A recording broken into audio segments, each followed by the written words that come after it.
দিয়ে চলে যা। ঘরটাও লেপতে পারতেছি না, রোদ উঠছে আজকে। ঘরটা লেপ করে লেপাই হইতেছে না, যখন তখন বৃষ্টি নেমে যায়। ওই আজকে রোদ উঠছে, ঘরটা লেপে ফেলাই দিব, তুই একদিন মনে হয় রোদ থাকবো। মা মা কি করতেছো? এই তো বাজার, এটা কাম করতেছিলাম। কিরে, তুই যে সকালবেলা যে খেলবার গেছস, অহন তোর বাড়ির কথা মনে হইছে? সেই যে সকালে খেলতে গেলি, ওই তোর খাওন দাওন লাগে না? তাহলে আমার খাওন দাও। এখন তাইলে আমারে খাওন দাও, জমিদারের বেটা। যা ঘরের থেকে জগটা নিয়ে ভরে নিয়ে আয়, খাওন দিতাছি। মামা আইছে। ভাইজান, আঙ্গুরি বোন, তুই কেমন আছোস? আমি ভালো আছি, তুমি কেমন আছো ভাইজান? আমি অনেক ভালো আছি। ভাবি ভালো আছে? আমার ভাইস্তে ভাতিজি ওরা ভালো আছে ভাইজান? আমার পরিবারের সবাই ভালো আছে। জানিস, তোর ভাবি শুধু তোর কথা বলে, তাই তোকে দেখতে আসলাম। ও ভাইজান, তুমি একলাই আইলা যে, ভাবিরে নিয়ে আইতে পারলে না? বাড়িতে বাসায় অনেক কাজ তো। ও ভাইজান, আমি তো জানি আব্বা মা মরণের পরে খালি তুমি ওই বাড়িতে আসো, আর তাছাড়া অন্য ভাইরা তো বাড়ি ছেড়ে অন্য জায়গায় বাড়ি ঘর করে সব আলাদা হয়ে গেছে। আমার খবর তুমি ছাড়া তো আর কেউ নেয় না ভাইজান। আর ভাবি একটা পাইছিলাম মায়ের মতন, বিয়ে হয়ে ওই বাড়িতে আহনের পরের থেকেই আমারে অনেক আদর করে, ভালোবাসে নিজের বোনের মতন। কেমনে যাই কত ভাইজান, পোলাডার স্কুল আছে, আর ওরে রাইখা তো আমি কোনো জায়গায় যাইতে পারি না। আর তাছাড়া একজনের বাড়িতে কাজ নিছি, কাজ কাম করি তো এই জন্য ওই রকম সময় পাই না। বোন, তোর কথাটা তুই বললি, এবার আমার কথাটা শোন। এর আগেও কয়েকবার বিয়ের প্রস্তাব নিয়ে আসছি, তুই রাজি হস না। এবার আমার এই প্রস্তাবটা রাজি হতেই হবে।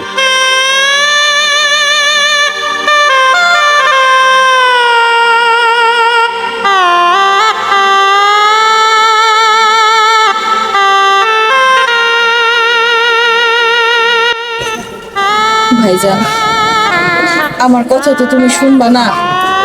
তোমার যেটা ভালো মনে হয় তুমি সেইটাই করো। তাই ভাই, আমার পোলাটার কথা একবার চিন্তা করো। আবার তুমি বিয়ের কথা কইতেছো, আমারে তুমি বিয়ে দিয়ে ভুল করে দিবা, আমার পোলাটার কি হইব? ওর ভবিষ্যতের কথা একবার চিন্তা করে দেখছো? যে মানুষের বাড়িতে তুমি আমারে বিয়ে দিয়ে পাঠাইবা, ওই মানুষকে আমার পোলাটারে মাইনা নিব? আমার চোখের সামনে আমার পোলাটার উপরে মানুষে দূর দূর সেই করুক, এইটা তো আমি সহ্য করতে পারবো না ভাই।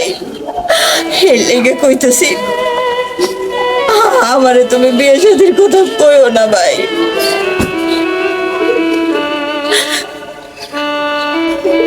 ঠিক আছে রে বোন, তুই আর কান্নাকাটি করিস না। এলো, আমি তোর কাছে কিছু টাকা দিয়ে যাচ্ছি। টাকাটা বাজারে পাঠিয়ে দিয়ে কিছু মাছ, ভালো মাছ কিনে বাজারে নিয়ে একটু একত্র খাবো।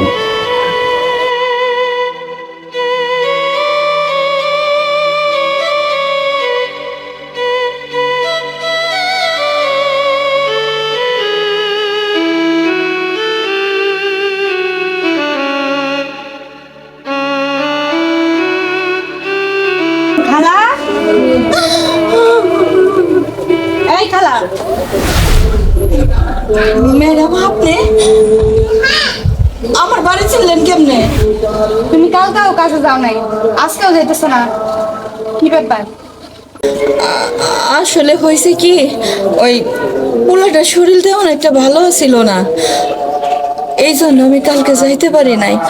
আজকে ভাবছিলাম যে ওরে ভাত টাত খাওয়াই রেখা আমি কামে যাবো, কিন্তু এতখানি বেলা হয়ে গেছে আমি বুঝতে পারি নাই। তারপর আমার ভাই আইছিল তো, আমি অহনি আমার পোলাটারে খাওয়াই রেখে যাইতেছি। আপনাদের কাজে না যাওয়ার জন্য যত বাহানা। ছেলেরে খাওয়াবেন না কি করবেন? তাড়াতাড়ি আমার বাসায় কাজে যাবেন, মেহমান আসছে আমার বাসায়, তাড়াতাড়ি চলে আসবেন।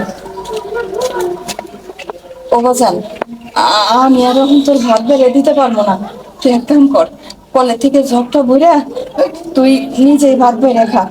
দেখ না ম্যাডাম আইসা পড়ছে, মনে হয় সত্যি সত্যি বাড়িতে অনেক মেহমান আছে, রান্না বাড়ির কাম করতে হইব। বাজান তুমি খেয়ে নিও। শোনা আমার যাও। দুইটা দিন বড্ড মশা হয় নাই, পুরা দাগ হইয়া গেছে। উফ।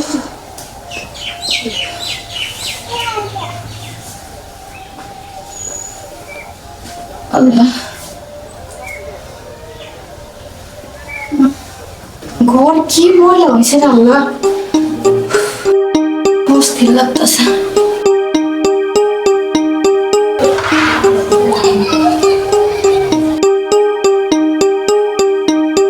খালা, এই দুদিন আপনি আসলেন না কেন? কি হয়েছিল? আর কইন না বাবাজি, পোলাটার অনেক শরীর খারাপ ছিল, এর লেগে দুইটা দিন আমি আইতে পারি নাই।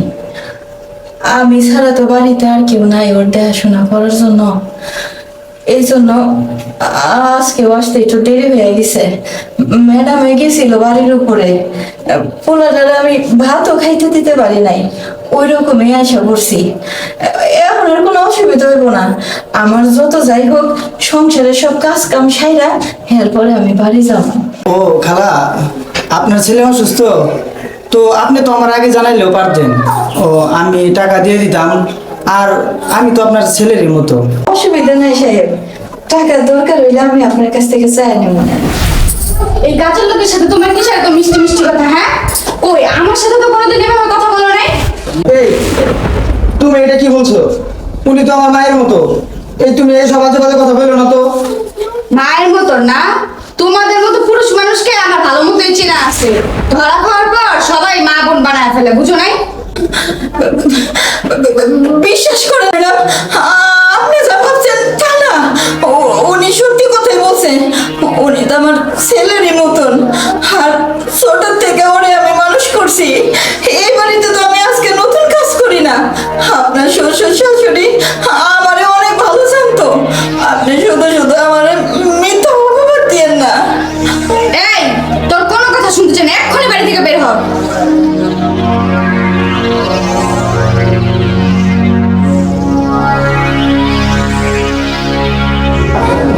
কি হলো, এখনো দাঁড়িয়ে আছিস কেন? যা বের হয়ে যা। আয় আজকে।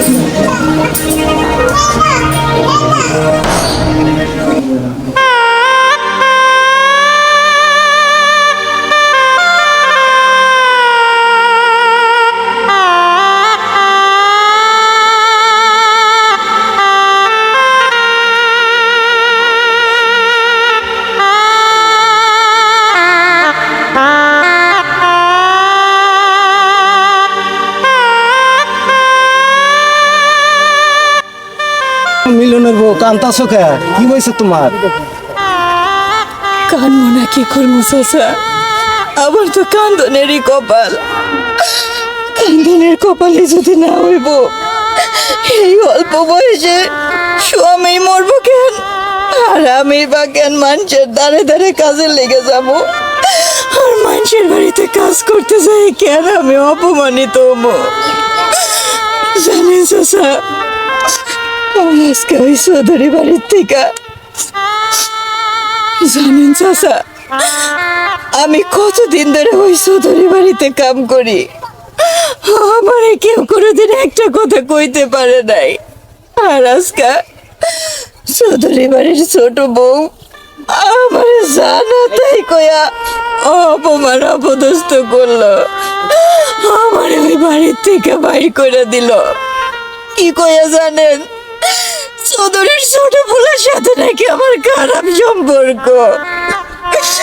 আরে আমি পোলার মতন দেই, কত ছোট থেকে ধরে আমি লাইলা পেলা বড় করছি, আর ওই বউ আজকে তারে দিয়ে আমার খারাপ কথা কইছে।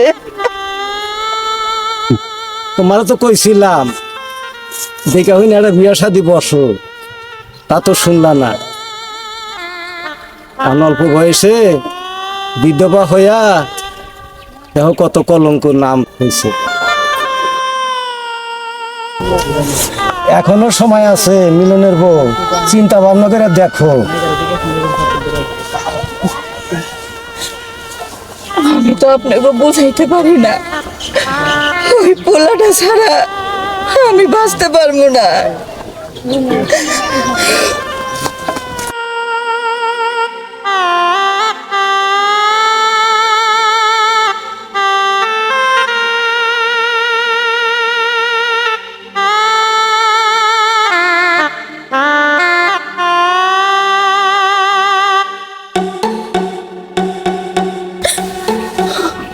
আল্লাহ, আমি এখন কি করব?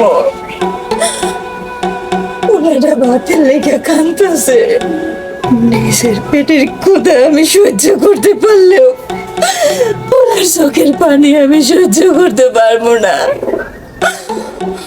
আমার একটা কিছু করণ লাগবো। জীবনে যা করি নাই, আজকে আমার তাই করণ লাগবো। আমি আজকে তাই করবো, করে আসবো।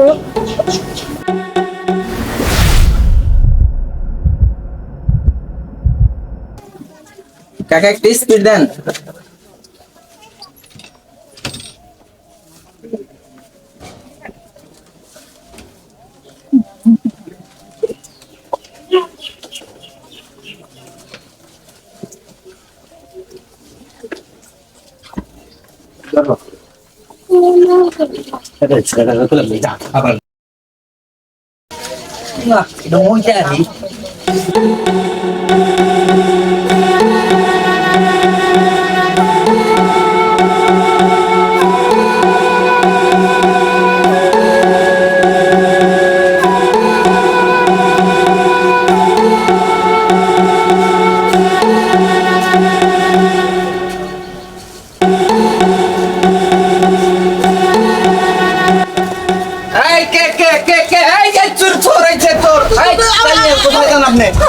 আমি শোন না ভাই, আমি শোন না। আপনি চোর না মানে চালিয়ে যান, আপনি চোর না মানে এই কে কোথায় আছো তাড়াতাড়ি আসো।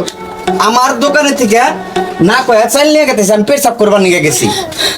বিশ্বাস করেন আপনারা, আমি চোর না, আমি কোনোদিনও চুরি করি নাই। আজকে আমার পোলাটার মুখে এক মুঠো ভাত দিতে পারি নাই, আজকে 2টা দিন ধরে আমার পোলাটা খাইতে পারে না। আমি তো মা, আমি কি করবো? পোলার কান্দন আমি সহ্য করতে পারি নাই, এই জন্য আমি বাধ্য হয়ে নিজের এলাকা ছাড়া আপনাকে এলাকায় এসে আমি চুরি করতেছি। বিশ্বাস করেন, আমার যদি 2টা ডাল ভাত খাওয়ানোর সামর্থ্য থাকতো তাহলে আমি চুরি করতাম না।